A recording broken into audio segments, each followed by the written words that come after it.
Greetings, dear listeners. From where do you join us this evening, as the shadows lengthen and the world outside sinks into its deep velvet repose?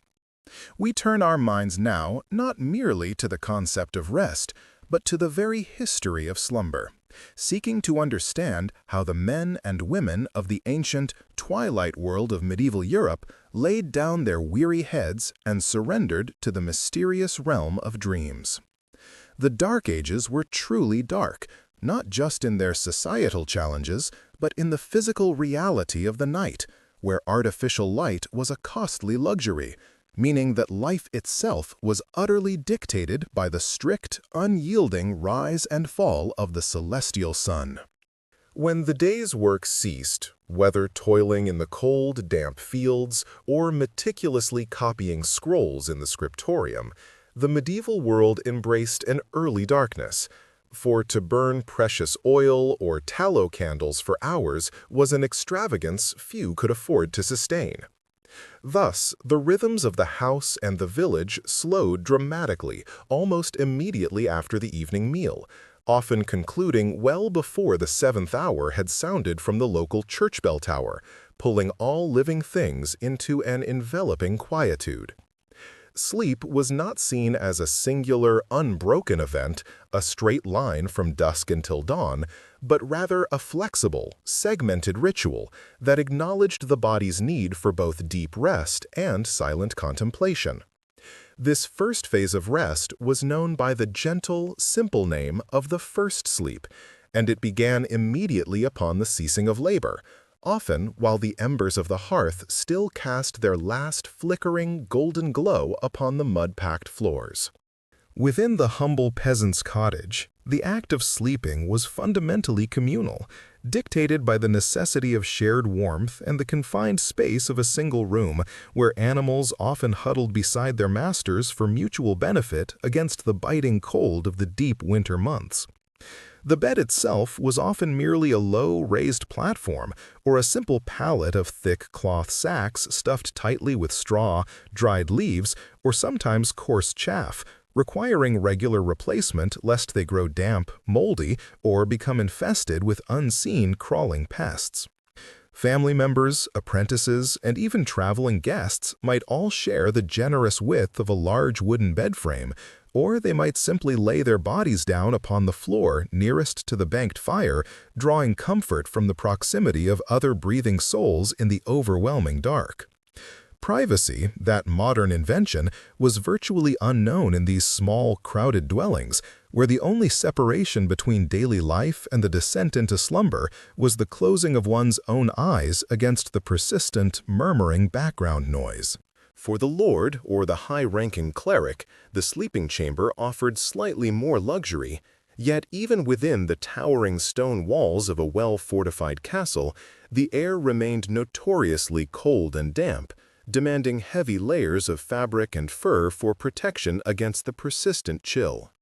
The grand, heavily carved beds of the nobility featured thick wooden posts and often included a canopy draped with heavy velvet or intricately embroidered wool, which served the vital purpose of trapping precious body heat and protecting the sleeper from overhead drafts or falling debris from the open rafters above.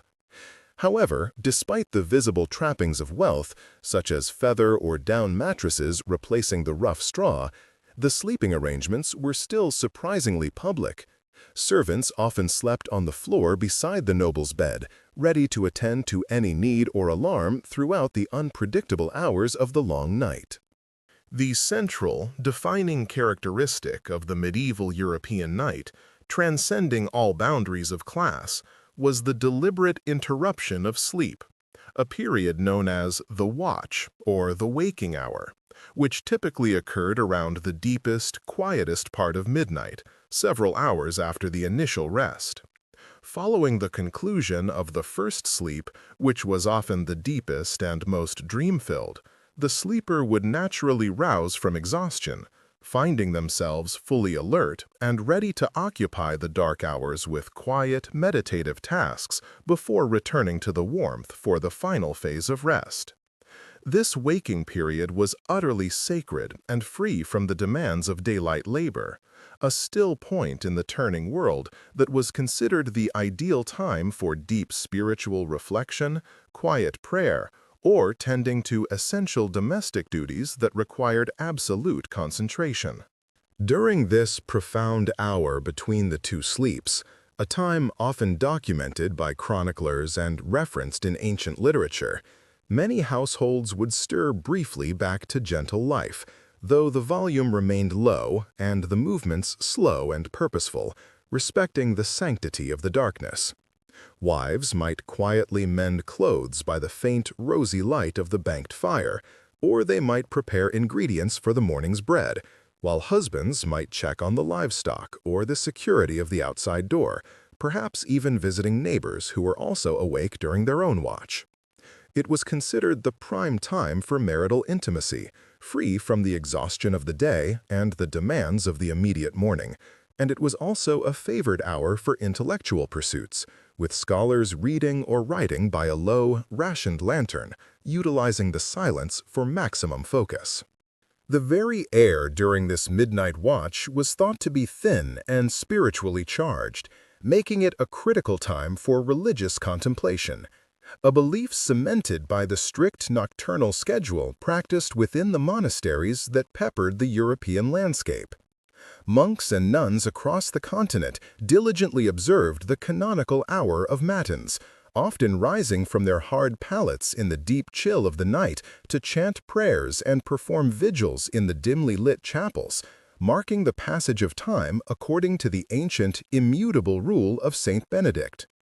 This unwavering commitment to nocturnal prayer reinforced the widespread cultural notion that the darkness was not merely an absence of light, but a powerful, often dangerous realm where the boundary between the material world and the divine or demonic realms was perilously thin.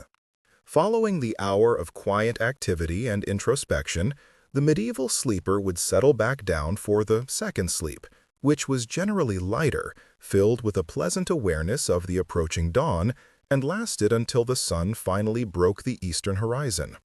This second period was viewed as the true preparation for the day's labor, concluding with the rigorous ringing of the bell signaling the start of the next cycle of work and prayer, ensuring that the body was utterly rested and the spirit fortified against the stresses of the coming hours.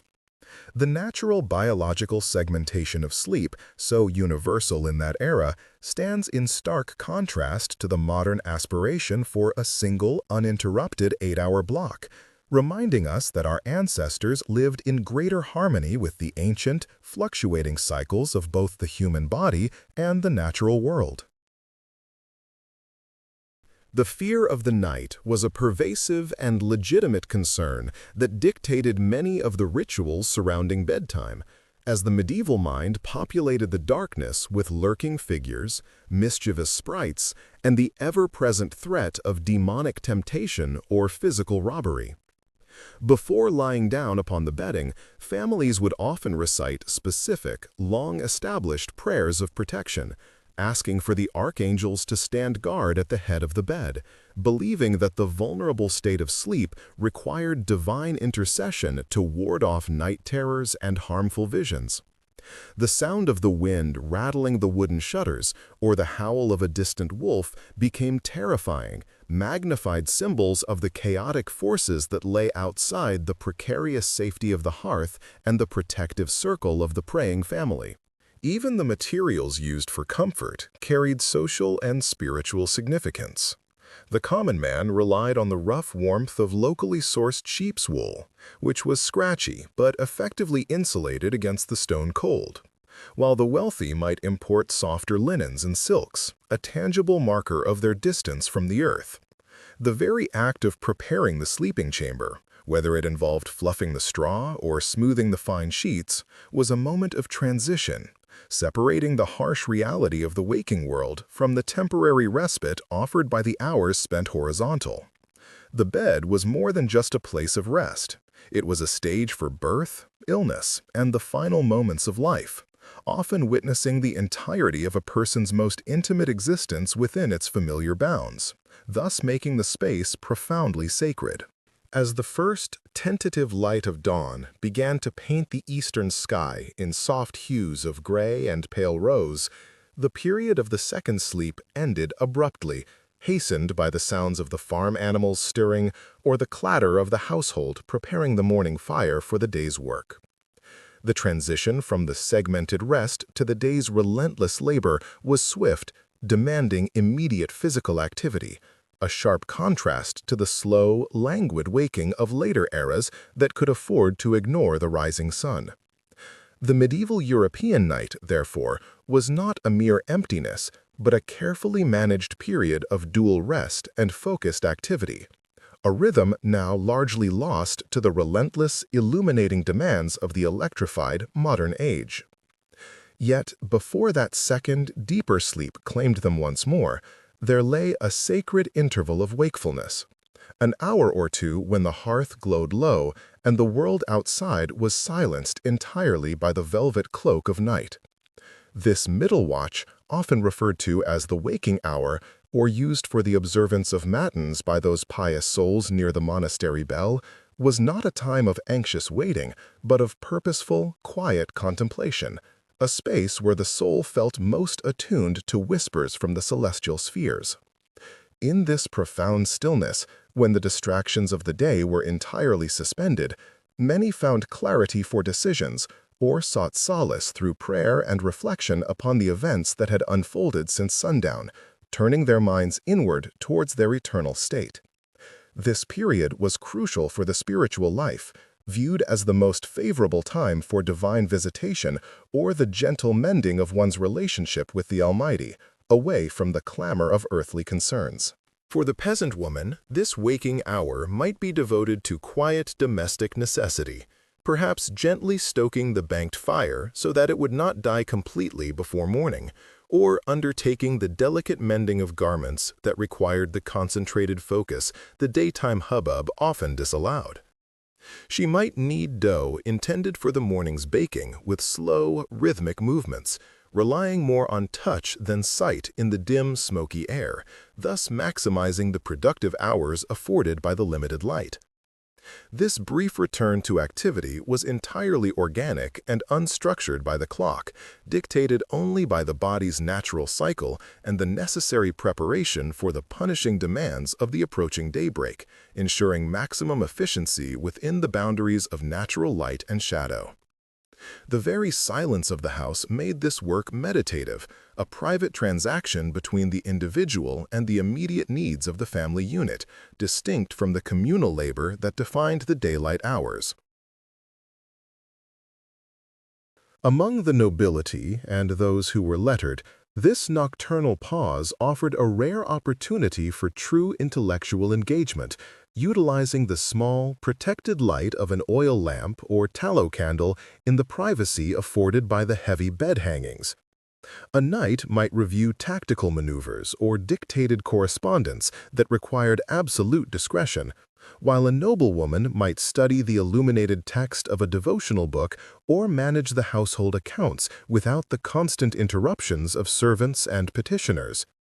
The darkness served as a protective barrier, fostering deep concentration and allowing for discussions of serious import between husband and wife, matters too sensitive to be whispered during the bright, public hours when eavesdroppers might be lurking near the great hall's fire.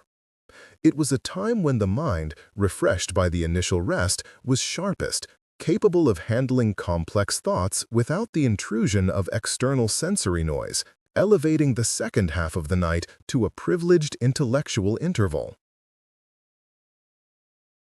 Yet, the medieval night was not merely a blank canvas for human activity. It was rich with spiritual danger and the potential for insidious harm, lending a heightened tension to the period between sleeps.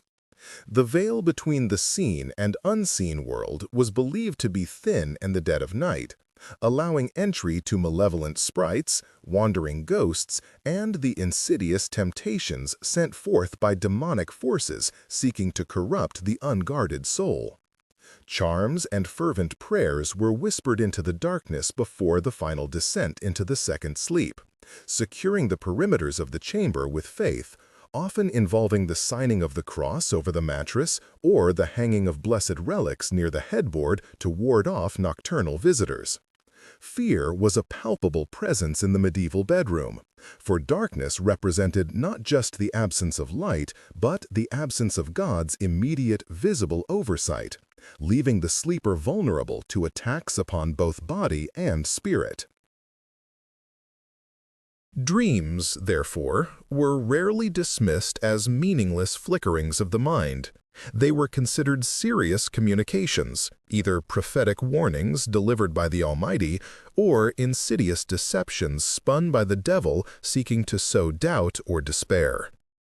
Interpreters, ranging from learned clerics to traveling wise women, were often consulted at dawn to decipher the complex iconography presented during the night's rest, determining whether the imagery portended future famine, personal fortune, or spiritual damnation. The nature of one's sleep, whether it was deep and dreamless or tumultuous and filled with visions, was often taken as a gauge of one's spiritual health and alignment with the heavenly realm, adding weighty significance to the hours spent beneath the blankets. A truly holy person was thought to be protected, their sleep peaceful, while a troubled sleep suggested either a hidden sin or the constant harassment of the powers of darkness attempting to breach the soul's defenses. The physical reality of the medieval sleeping arrangements, driven by necessity and architecture, further shaped the experience of the night, starkly contrasting with modern notions of solitary rest. For the vast majority, sleep was an intrinsically communal act, often dictated by the constraints of a single-room dwelling where family members, sometimes including servants or farmhands, shared the warmth radiating from a single hearth. Privacy was a luxury wholly unknown to the commoner, and the sounds of breathing, shifting bodies, and the occasional wakeful cough were the constant soundtrack of the night, demanding a high degree of tolerance and acceptance of others' proximity. This enforced closeness created a tight, interdependent social unit, where the well-being of one was directly linked to the warmth and security provided by the shared physical space, binding them together both practically and emotionally throughout the darkness. Even among the wealthiest households, where space was abundant, the concept of the private bedroom as a separate, designated chamber was still evolving, and the great bed often remained a semi-public fixture in the main hall. While surrounded by heavy, rich curtains woven of wool or damask, which provided a visual and acoustic barrier against the bustling activity of the hall's inhabitants, the lord and lady's sleep was still witnessed by servants and retainers sleeping nearby for safety and immediate access. The great bed, often large enough to host multiple people during childbirth or illness, acted as a secure sanctuary within the exposed architecture of the castle, simultaneously signaling high status and remaining a nexus of activity during both the waking and sleeping hours. These curtains, often meticulously embroidered and lined, were not merely decorative but functional walls, attempting to carve out a pocket of dignity and separation in an age that valued warmth and security over absolute solitude. The materials used within these enclosed beds themselves spoke volumes about the owner's status and their relationship to the natural world and trade routes, echoing the differences noted in the first sleep. While the common man might rely on fresh-cut straw or cheap chaff, periodically changed and smelling faintly of the fields, the nobility rested upon feather beds stuffed with the down of geese, a costly and luxurious barrier against the cold stone floor. Over these soft foundations lay the finest linens, bleached white through extensive labor, sometimes imported from Flanders or Italy, contrasting sharply with the coarse, undyed woolen blankets available locally to the villagers. The preparation of the noble bed was a ritual involving multiple servants, meticulously layering wool, linen, and often furs in the winter, creating a cocoon of artificial warmth and opulence designed to erase the harsh realities of the surrounding environment. Furthermore, the very temperature of the chamber dictated sleeping attire and methods, forcing inventive solutions against the brutal European cold that penetrated stone walls with ease during the long winter months. Simple houses relied heavily on the retained heat of the central hearth, compelling inhabitants to cluster closely together not merely for companionship, but for sheer physical survival during the deepest hours of the night when the fire dwindled to embers. Among the wealthy, methods included warming pans filled with hot coals slid between the sheets just before retiring, or the use of heavy robes and nightcaps, ensuring that body heat was captured and preserved against the unrelenting seepage of cold air through window shutters and ill-fitting doors. The battle against the cold was relentless, and the primary function of the bed, regardless of class, was fundamentally thermal, a temporary, shared furnace that made the long hours of darkness tolerable until the sun's return. This intimate struggle against the elements and the ever-present specter of spiritual malice fundamentally shaped the medieval psyche, embedding a deep respect for the returning light and the communal bonds forged in the shared dark. The rhythm of segmented sleep and purposeful wakefulness, enforced by the absence of artificial, pervasive illumination, fostered a different kind of vigilance, where the passage of time was marked not by mechanical accuracy, but by the internal needs of the body and the external dictates of faith and nature. The night was a temporal landscape demanding patience, prayer, and practical survival, a crucible where character was tested and the true priorities of life, warmth, health, and spiritual grace, became starkly apparent under the silent watch of the moon and stars. The quiet activities performed during that middle watch were acts of trust, reliance upon the promise that the light would indeed return, demanding that energy be conserved and directed toward the most essential tasks of survival and devotion.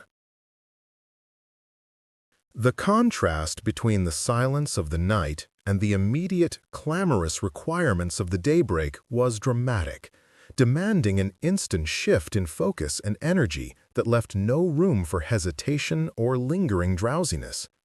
Once the cock crowed or the bells began their insistent tolling for lauds, the household was expected to spring immediately to its feet, abandoning the warmth of the bedding for the cold, demanding labor that defined the medieval economy.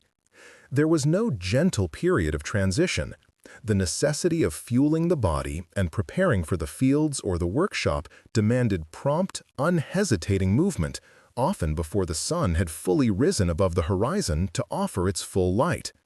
This abrupt transition underscored the medieval subservience to the agricultural cycle and the limited hours of true productivity, making the night's rest a restorative engine rather than a prolonged indulgence in comfort. Even the way the household extinguished the light upon retiring speaks to the era's cautious relationship with fire and the profound reliance on darkness.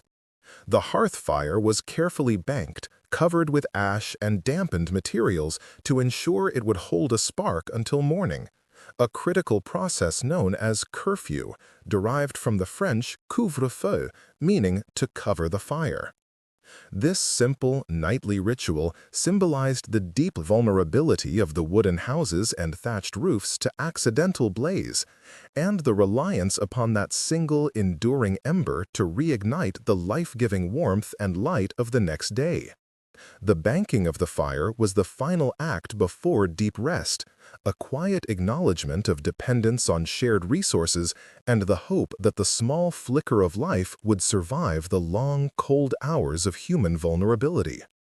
The period between the two segments of night, often called the waking watch, was not merely an accident of uncomfortable bedding, but a culturally accepted and sometimes even cherished interval of quiet contemplation. When the body, rested from the initial fatigue of the day's exertion, stirred itself around midnight, the medieval mind found a unique space for reflection that the daylight hours simply did not permit. This waking interlude offered a chance to tend carefully to the banked fire, quiet a fretful child, or address the gnawing hunger left over from a meager supper, all done under the shared mantle of deep communal darkness, which momentarily leveled the rigid hierarchy of the day. The banking of the fire was the final act before deep rest, a quiet acknowledgement of dependence on shared resources and the hope that the small flicker of life would survive the long, cold hours of human vulnerability. For the pious, this dark middle hour was often dedicated to prayer, a profound communion with the divine, uninterrupted by the insistent demands of mundane labor.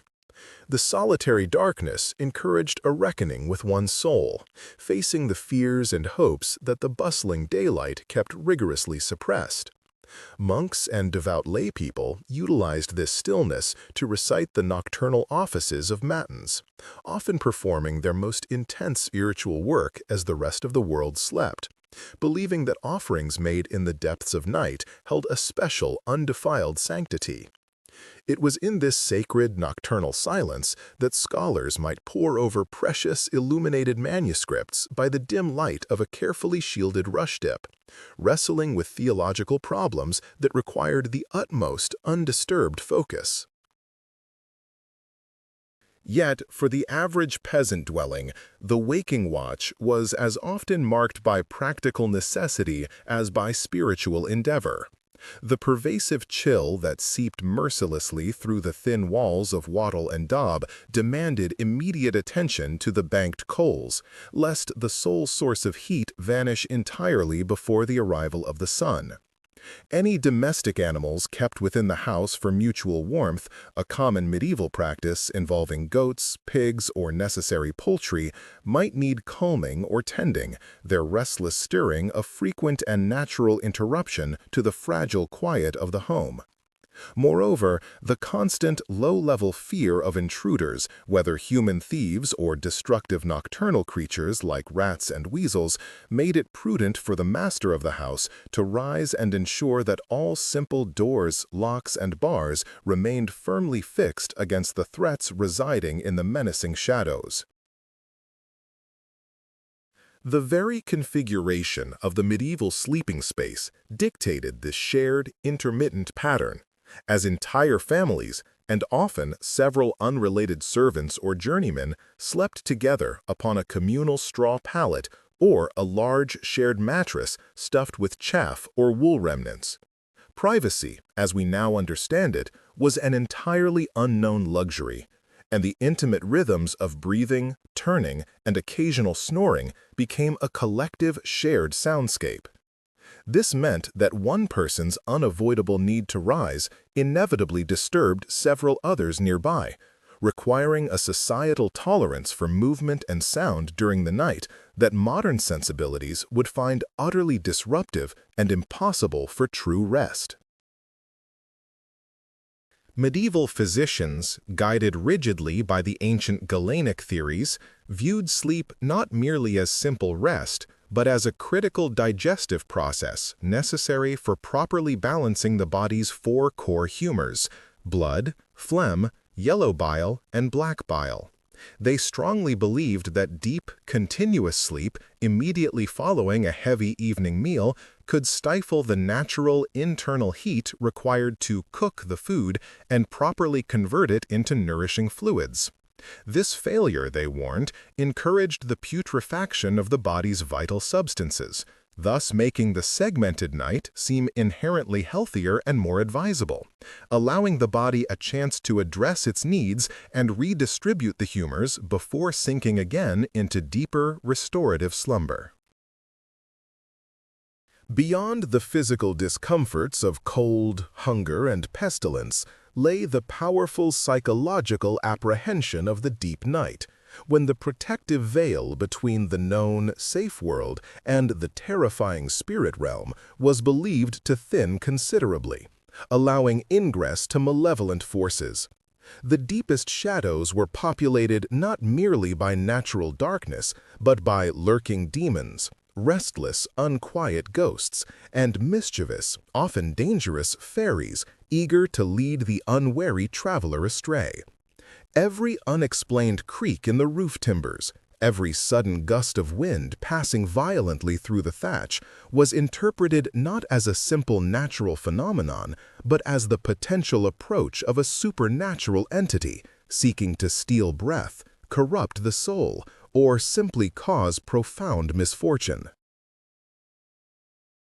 In this anxious and highly observant environment, dreams held profound and immediate significance, often viewed less as products of a simple subconscious mind and more as direct communications, prophetic glimpses of the future, or potent warnings sent either by God or by deceptive trickster spirits intent on misleading the dreamer. Medieval dream interpreters and confessors alike spent significant time analyzing the intricate night visions of the populace, determining whether the complex symbolic imagery pointed toward future prosperity, divine favor, or a dangerous susceptibility to the devil's subtle temptations and earthly snares. It was the nature of the second sleep, often deeper and more relaxing after the long waking interval, that was thought to yield the most powerful and truthful dreams, thus subtly shaping the outlook and critical decisions of the day to come. While the ceaseless world of daylight commerce and constant chatter certainly ceased, the medieval night was paradoxically far from silent.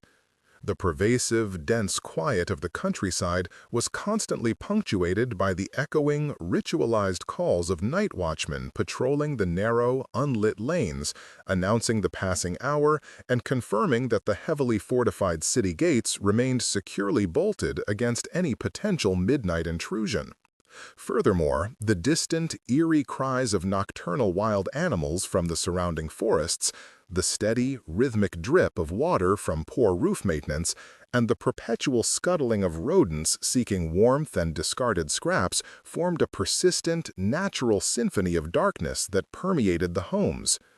These continuous sounds served as a constant, subtle reminder of the world's fierce, enduring presence, even when human eyes were tightly closed in rest and meditation. The rhythm of rest varied considerably between the isolated rural homestead and the bustling medieval town, though the fundamental segmented pattern universally remained dominant.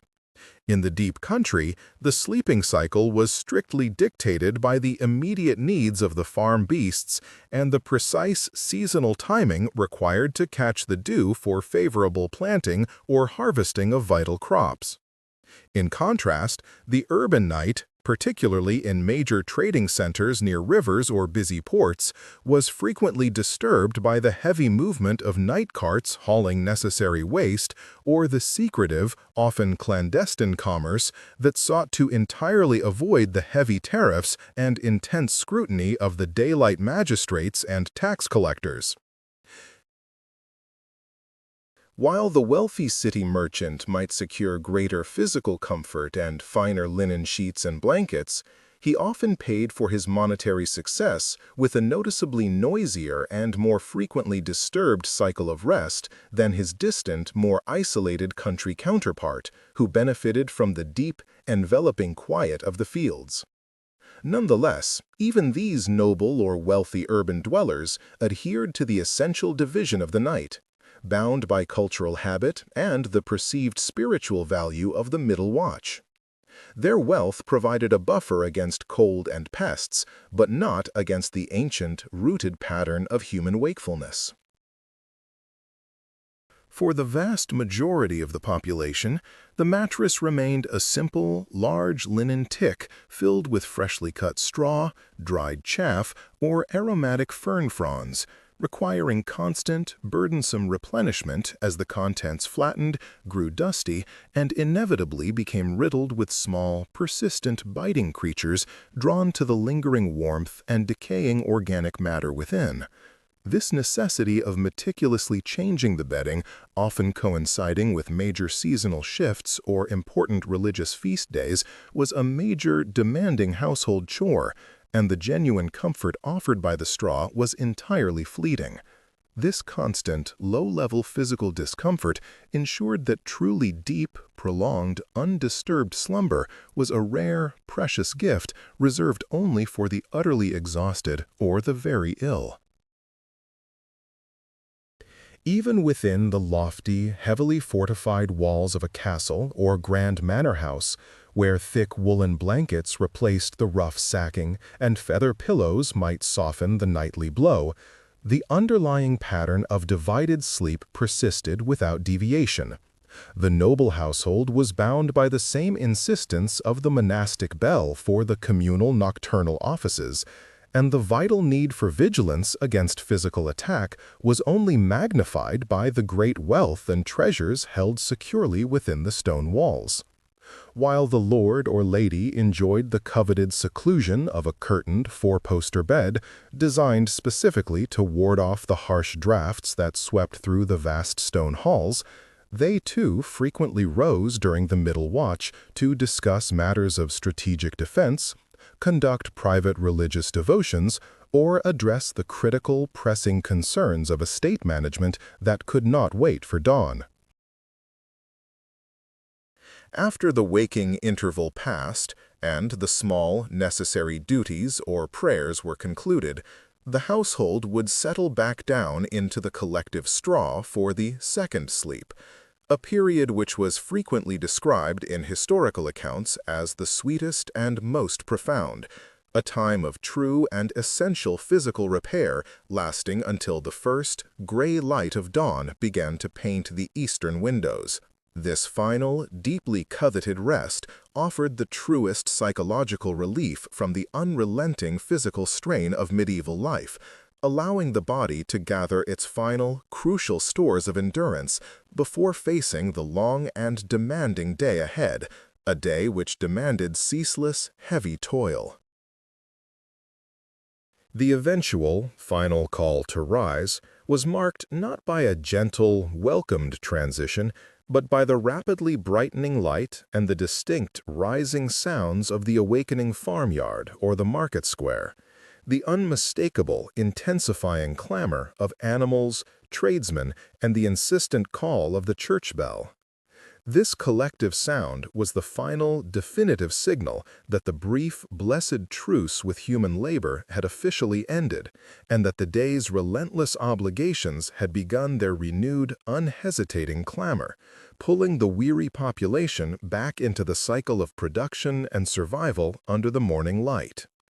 The medieval body, having been nurtured by the warmth of the collective bedding and the deep respite of the second sleep, was reluctantly pulled into the sharp, unforgiving chill of the morning air, a tangible reminder of the season and the meager heating available in stone halls or wattle and daub cottages.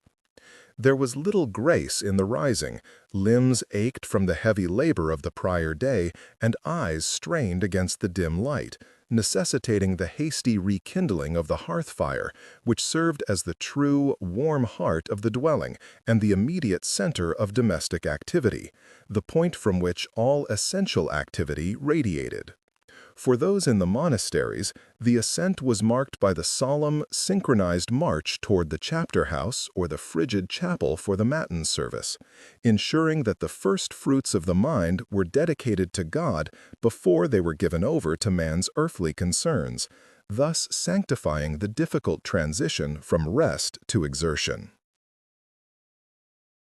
The utilization of artificial light during the brief waking hours before dawn was a stark indicator of social standing. Common folk relied almost entirely upon the sputter and flicker of rushlights, thin strips of soaked reed dipped in grease, which provided only a weak, smoky yellow glow that barely banished the surrounding shadows, forcing early tasks to rely more on muscle memory and touch than sight. Only the wealthy merchant, the great lord, or the cloistered scholar could afford the steady, bright burn of beeswax candles, allowing for prolonged work in scriptoria or council chambers where the precise details of charters or trade agreements needed careful scrutiny beyond the constraints of the rising sun. Thus, the day was truly regulated by the solar cycle, with human activity maximizing the natural gift of daylight, treating every precious moment between sunrise and sunset as an irreplaceable asset for survival and prosperity,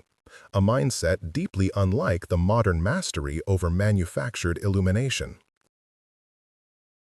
Chronic sleep deficit was not recognized as a pathology, but rather as an inherent condition of human existence, especially during the demanding seasons of harvest or warfare. The medieval mind accepted weariness as the natural consequence of piety and ceaseless labor, believing that true, unburdened rest was only to be found in the eternal embrace of the Lord after death had mercifully severed the earthly cord of toil. This constant state of semi-exhaustion arguably contributed to the famed medieval intensity and occasional volatility of temperament, where patience was often a scarce virtue, and reactions were quick and sometimes violent, born from nerves frayed by unrelenting physical demands and perpetually short, interrupted sleep cycles. Yet it also fostered a profound spiritual resilience and a deeply ingrained acceptance of suffering, allowing people to endure monumental physical hardships that would shatter the sensibilities of later, more rested generations, rooting their endurance firmly in the necessity of perseverance and stoic acceptance of fate. While the common laborer and his family huddled together in shared straw pallets or rough wooden beds for collective warmth, blurring the distinctions of individuality during the hours of darkness, the noble class sought to establish a fragile degree of private sanctuary, though they rarely achieved the true solitude that future ages would come to expect.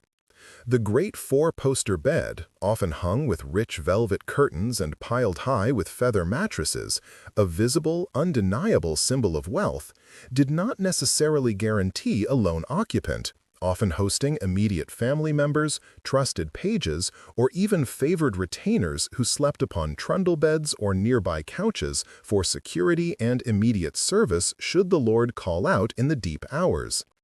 Thus, even within the most privileged chambers of the mighty, the concept of sleep remained highly social and functional, always intertwined with the maintenance of physical order, the display of status, and the practical demands of nightly protection against sudden threats or emergencies.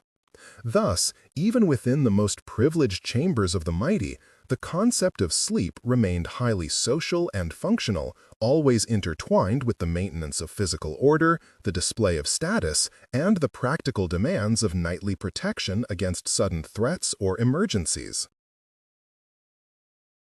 Medieval medical theory, rooted firmly in the tenets of Galenic humorism, viewed sleep not merely as rest, but as a critical physiological process necessary for the proper concoction or thorough digestion of food ingested during the day, a crucial time when the body's innate heat withdrew inward from the extremities to complete this vital, stomach-centric chemical process. Physicians advised that one must not sleep immediately after eating, lest the digestive warmth be improperly marshaled and the humors be poorly mixed, leading to sluggishness and eventual chronic ill health, but neither should one delay rest too long after supper, lest the stomach remain cold and the vital spirits dissipate uselessly into the night air before their work was done. Furthermore, the preferred sleeping position was often dictated by specific health concerns, frequently recommending lying upon the right side for a time immediately after lying down, believing this aided the liver in its essential function before transitioning to the left, all carefully governed by complex, traditional calculations regarding the optimal balance of heat and moisture within the body's essential fluids.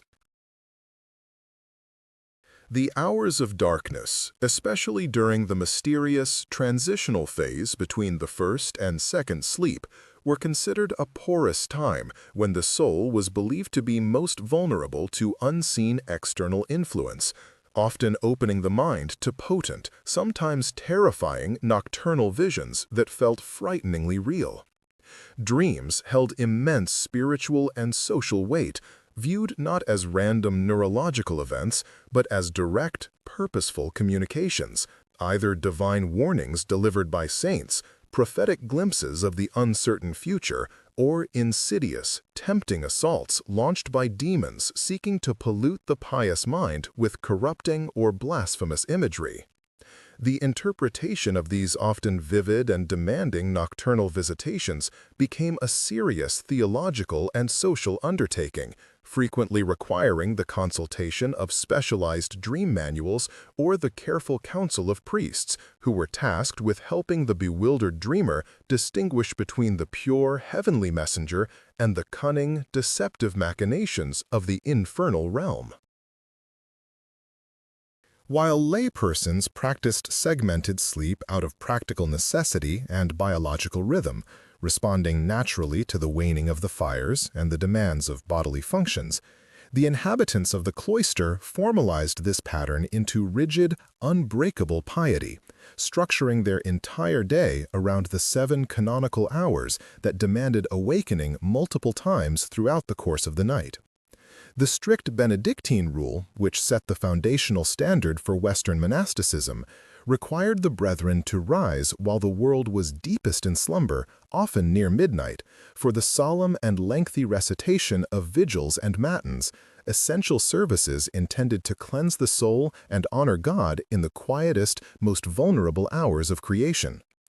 This disciplined adherence to the bell's insistent command ensured that the monks acted as spiritual sentinels, maintaining an unbroken, prescribed chain of prayer and devotion that spanned the entire 24-hour cycle, thereby sanctifying time itself and offering spiritual protection for the wider, sleeping community outside the abbey walls. Despite the perceived deep quiet of the rural night, the darkness was rarely truly silent. The sounds of nervous animals shifting in their stalls, the rustling of straw beneath the communal bedding, and the subtle, habitual movements of the shared household continually punctuated the darkness, offering a rudimentary form of security through shared, collective awareness of potential danger. In the bustling, walled towns and cities, the night was guarded by the measured, reassuring tread of the watchman, whose distinct footsteps and low, droning calls reassured the sleeping burghers that the critical city gates were secure against raiders, and that fire, the ever-present scourge of closely packed wooden structures, had not yet taken hold. The fear of being robbed, or worse, burned alive in one's bed, necessitated a constant, almost subconscious state of aural awareness, meaning that the deepest, most secure sleep was often achieved not in utter silence, but in the comforting knowledge of nearby, familiar sounds of life, vigilance, and routine. The simple straw pallet, often filled with dried fern or rushes, offered a cheap and readily available base for sleep, yet required constant vigilance and maintenance, for it was a fertile ground for the unseen population of fleas, lice, and various crawling vermin, whose nightly assaults chipped away mercilessly at the quality of rest. Though the straw filling was regularly replaced, especially after the major seasons of harvest or festival, the pervasive presence of these tiny tormentors ensured that true, uninterrupted tranquility was a difficult prize to win, contributing to the persistent itching, tossing, and restlessness that often troubled the sleeping hours of the common folk. Over the pallet, rough woolen blankets or simple linen sheets provided meager defense against the penetrating cold and the discomforts beneath, emphasizing that the function of the medieval bed was primarily utility, shared warmth, and minimal structural support, not luxurious isolation or pampered comfort. As the sun finally crested the horizon, pulling the last vestiges of shadow from the floor and igniting the dust motes dancing in the increasingly bright air, the hazy, spiritual memory of the profound second sleep rapidly dissolved, giving way entirely to the immediate, physical, and inescapable realities of the day's obligations. The plowman grasped the often frozen wooden handles of his implement, the smith stoked his forge back into furious, hungry heat with the bellows, and the woolworker bent once more over the loom, all driven by the simple, ancient imperative of feeding the hearth and sustaining the lineage until the next scheduled temporary respite. Thus, the complex, interrupted pattern of medieval sleep concluded its necessary service, having momentarily repaired the strength required to face the monumental, continuous demands of a world measured not by mechanical clocks and precise minutes, but by the relentless, predictable turning of the sun and the indispensable cycle of labor and survival. This segmented existence bred a unique relationship with time, where the darkness was not merely an absence of light, but a space filled with specific duties and spiritual opportunities that were distinct from the tasks of the daytime. The hours between sunset and sunrise were divided into a sacred schedule, ensuring that even rest contributed to the order of the cosmos and the security of the soul. The very concept of wasting the dark hours was alien, for even when one was not praying or discussing business, the act of sleeping was considered an engagement with the natural rhythms of the world, restoring the balance of the body's heat and moisture in preparation for the coming struggle of the light. It was a life lived in stark awareness of the fragility of human energy, where every moment of slumber was precious, functional, and deeply interwoven with the fabric of communal survival. The morning ablutions, such as they were swift and pragmatic, often involving only a quick splash of cold water upon the hands and face, a necessary shock to fully banish the lingering mists of the second sleep and prepare the sensory organs for the demands of concentrated work. True, thorough bathing was a rare luxury for most, reserved for special feast days or specific medical treatments, meaning that the body carried the scent and grime of the previous day's exertions and the shared warmth of the night's rest right back into the renewed cycle of labor. Cleanliness, much like private space, was subordinated to the urgent necessity of production, reinforcing the understanding that the body was an instrument designed for continuous output, requiring minimal fuss and maximum endurance before it could be granted repose again. Even the earliest meal, taken quickly before the sun had fully lifted above the rooftops, was characterized by efficiency and fuel, often consisting of hard bread, perhaps supplemented by a weak ale or a thin pottage left over from the previous evening's cooking, designed purely to stock the body's furnaces for the long morning's work ahead. There was little lingering over the breaking of the fast. The collective need for immediate departure to the fields, the forge, or the market square pressed in upon the household, making the consumption of calories a rapid, businesslike prelude to the relentless pursuit of daily sustenance. The lingering warmth of the hearth was abandoned almost immediately as the workers stepped out into the crisp, often frosty morning air, beginning their trek toward the site of their required toil, leaving the domestic sphere to those engaged in the essential upkeep of the home. For the town dwellers, the opening of the market gates was the definitive signal of the day's official start, marked by the booming cries of the first vendors and the clatter of carts rolling across the cobbled streets, drowning out the softer sounds of the farmyard and replacing them with the intense, localized clamor of commerce.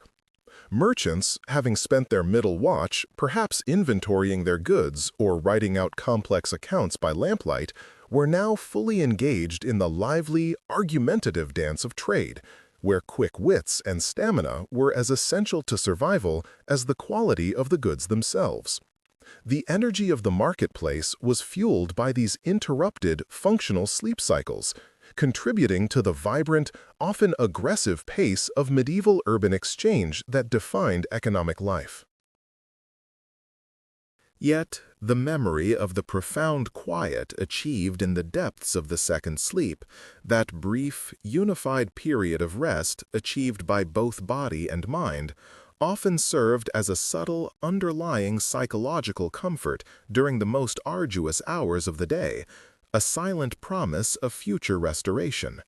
It was a rhythm dictated not by the tyranny of the hourglass, but by the deeper, ancestral pulse of human biology responding to environment and necessity,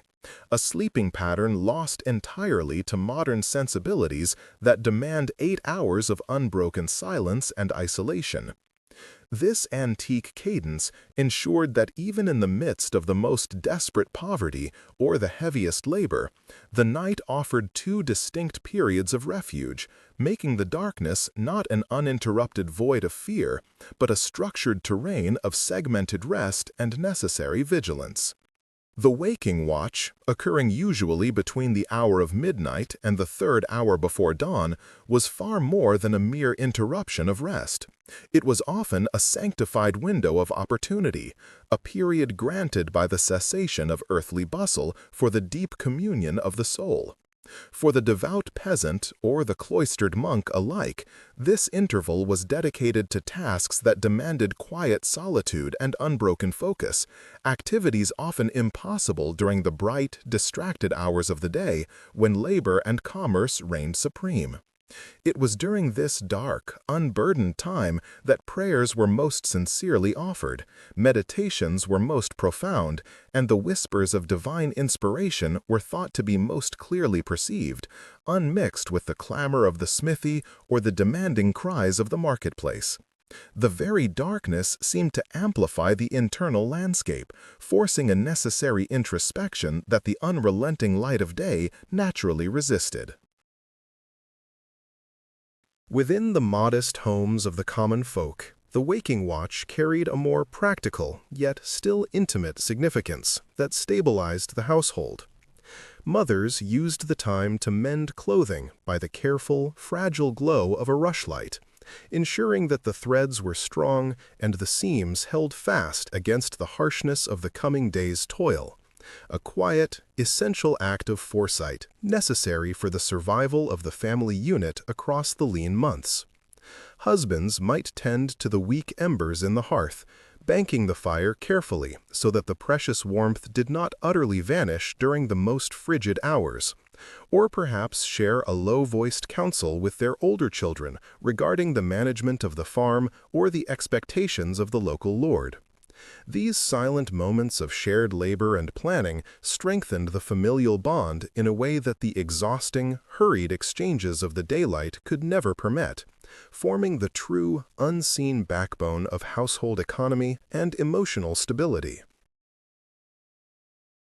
In the great monasteries that dotted the landscape, the segmented nature of sleep was elevated to a strict spiritual discipline, woven irrevocably into the very fabric of the canonical hours that ordered life from dusk till dawn. Monks rose dutifully from their first sleep for the offices of matins and lauds, often long before the deepest chill of the night had passed, marching silently into the chilly choir stalls where their voices would rise in unified, haunting praise to meet the still, silent heavens. This deliberate breaking of rest was considered a crucial ascetic practice, a willing denial of physical comfort that reinforced their devotion and kept the spirit sharp against the sluggish temptations of the flesh and the inertia of mere repose. Their entire existence was a testament to the utility of segmented rest, proving that the human body could thrive and the spirit soar when the night was properly divided into periods of rest, contemplation, and communal prayer, thereby sanctifying the nocturnal darkness itself. Outside the shielded walls of the cloister, or the stout oak doors of the fortified dwelling, the waking watch often held a far more tangible element of necessary fear and crucial vigilance. The medieval night was thick with perils both real and imagined, roving bandits who sought the cover of darkness for their violence, wild beasts emboldened by the shadows, or the subtle, creeping terror of pestilence, which was often said to move most freely under the cover of the cold, moonless hours. Watchmen pacing the high walls of the cities or the perimeter of the village had little choice but to segment their rest, relying on brief, intense periods of sleep followed by sharp, focused alertness to ensure the physical safety of those slumbering within the confines below them. Sleep was thus often a privilege earned by communal vigilance, and the waking watch was the heavy price paid for that brief, fragile peace, a duty often undertaken with a weary yet profound burden of responsibility for the community's welfare. For the rare scholar or the diligent scribe, often laboring in the service of a wealthy patron or the church, the waking watch provided the only truly undisturbed time for the strenuous pursuit of knowledge, a silent sanctuary illuminated only by the expensive, slow-burning wax candle or the flickering reservoir of an oil lamp. Copying intricate, sacred texts, deciphering ancient, complex languages, or wrestling with difficult theological arguments demanded an isolation that the crowded medieval household or the noisy lecture hall simply could not afford during the busy hours of the day. This solitary nocturnal labor often involved lengthy, continuous stretches of wakefulness, fueled perhaps by weak ale or diluted wine, transforming the waking watch into a private academy where the great minds of antiquity were met and debated in profound, humbling silence. Such essential intellectual effort cemented the waking watch as a period of profound creation, where the very foundations of Western thought and spiritual understanding were painstakingly laid, line by solitary, shadow-draped line. As the waking watch began its inevitable decline toward dawn, signaled perhaps by the first faint, silvering thinning of the darkest blue above the eastern horizon, or the solemn tolling of the bell for lauds, a new, deeper quietude would subtly descend upon the land. Having fulfilled their immediate duties, be they spiritual, domestic, or protective, the common folk would then purposefully prepare themselves for the deep repose known universally as the second sleep, an act of conscious and welcome yielding to the necessity of full somatic restoration. This second segment of slumber was nearly universally deemed the most restorative, the one that truly knit up the raveled sleeve of care and prepared the body for the heavy physical demands of the long, tiring day, a final, necessary immersion into oblivion before the sun's exacting and demanding ascent. The very quality of the second sleep was considered fundamentally different from that of the first, which was often viewed as a heavier, more brutish unconsciousness, intended only to dull the initial sharp edge of fatigue accumulated since the prior dawn. The second sleep, however, was frequently characterized by vivid, often instructional dreaming, thought by many to be direct communications from the saints, or even the subtle, guiding voice of the Creator, either guiding the sleeper toward moral rectitude or warning them of impending misfortune. It was perceived as a lighter, yet paradoxically deeper repose, a state of rest that seamlessly integrated the reflections and prayers of the waking watch, settling the psyche and ensuring that the final, critical hours before true waking were spent in necessary spiritual absorption rather than mere physical dissipation. To enter the second sleep was, in this view, to enter a privileged, sacred space where the heaviest burdens of the waking world were momentarily lifted entirely by grace. While the burgeoning urban centers inevitably embraced the structured noise and commerce that encroached early upon the restorative second sleep, the rhythms of agrarian life remained profoundly and stubbornly tied to the slow, deep linger of the nocturnal darkness. In the scattered, isolated hamlets and along the vast, exposed farmsteads, the waking watch might be significantly shorter, focused solely on the necessity of feeding livestock or checking the security of the property boundaries, but the second sleep was often permitted to stretch longer, pressing much closer to the visible break of dawn itself. Farmers required every possible moment of uninterrupted repose before tackling the back-breaking demands of plowing or reaping. Their internal clock tuned less to the insistent clangor of the city bells and more to the slow, relentless movement of the celestial sphere above them. Their fragmented night was therefore less about industrial preparation and more about sheer survival, a necessary negotiation between the primal needs of the exhausted body and the ever-present environmental dangers lurking just beyond the boundaries of the cultivated fields. The pervasive necessity of the segmented night was profoundly underscored by the extreme expense and inherently poor quality of artificial light during the entire medieval era. Rushing into the deep, demanding darkness with a task requiring sustained, clear illumination was simply not economically feasible for the vast majority of the population, meaning that the waking watch was often performed in near darkness, relying only on carefully stored embers or the diffused, weak light of the moon. Only the very wealthy could afford enough beeswax or fine animal oil to truly banish the shadows for hours on end, thereby gaining the precious ability to control their waking schedules more independently of the natural cycle of the sun and stars. For the great mass of the poor, the dark, long hours between first sleep and second sleep were an enforced period of quiet reflection, simply because the prohibitive cost of illumination prohibited rigorous physical labor or extensive reading. Medieval medicine, rooted firmly in the ancient, respected theories of Galen, viewed sleep not merely as a respite, but as a critical physiological process for the proper cooking and careful digestion of the bodily humors.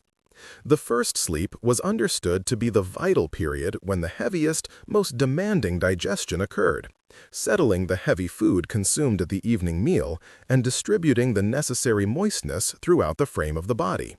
The waking watch, then, served as a crucial, necessary break to prevent the dangerous over-moistening of the brain, allowing the internal vapors to clear and settle, thus ensuring that the mind was not burdened by excessive phlegm when the body returned to the lighter, restorative process of the second sleep.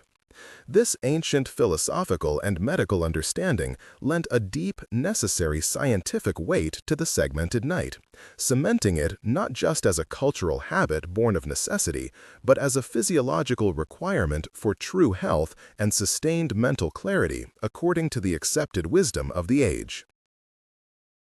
The experience of segmented sleep also served, in its silent way, as a stark, unavoidable marker of subtle social status, defined inescapably by the quality of the sleep environment itself. The noble family rested high above the ground floor, often in an enclosed, heavily curtained bed that provided a degree of privacy, warmth, and sound dampening entirely unknown to their lower servants or their peasant tenants. These wealthy sleepers might still rise for their necessary waking watch, perhaps to dictate letters to a waiting scribe, or enjoy a light, private repast, but they were protected entirely from the cold stone floors and the pervasive, constant drafts that afflicted the poorer souls who often slept huddled together on thin straw pallets near the kitchen hearth or even alongside the working animals in the deep warmth of the barn. Thus, while the fundamental rhythm of the segmented night was shared across all classes of society, the vital quality of the repose varied dramatically, influencing their subsequent ability to work, to think, and to endure the long suffering that the coming light would surely bring.